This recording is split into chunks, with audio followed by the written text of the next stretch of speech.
আসসালামু আলাইকুম। কেমন আছেন আপনারা? ভালো আছেন আশা করি।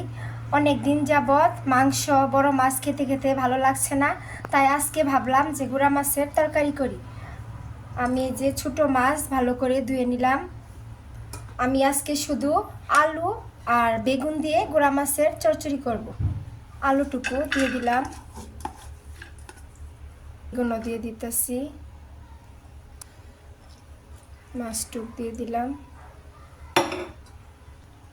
লবণ দিয়ে দিতেছি, ধনিয়া গুঁড়া,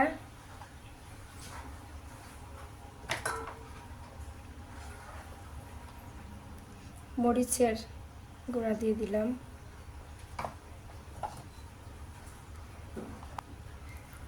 হলুদ দিয়ে দিলাম।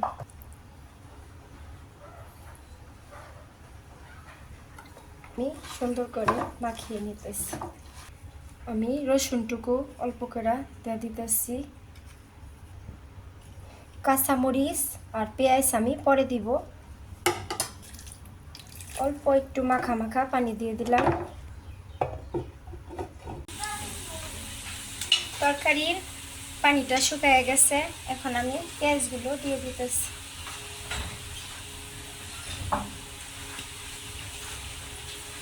কাঁচামরিচ দিয়ে দিলাম। এখন আমি চুলার আঁচটা কমিয়ে আবার আরেকটু ঢেকে দিব। দেখেন আমার গুঁড়া মাছের চচ্চড়িটা প্রায় হয়ে গেল। এটার মধ্যে আমি কোনো ধনিয়া পাতা দিই নাই, কারণ ধনিয়া পাতা দিলে গুঁড়া মাছের যে একটা ঘ্রাণ ওটা চলে যায়। আর ধনিয়া পাতা ছাড়া মাঝে মাঝে এভাবে গুঁড়া মাছের চচ্চড়ি করে খেয়ে দেখবেন, আশা করি আপনাদের কাছে ভালো লাগবে।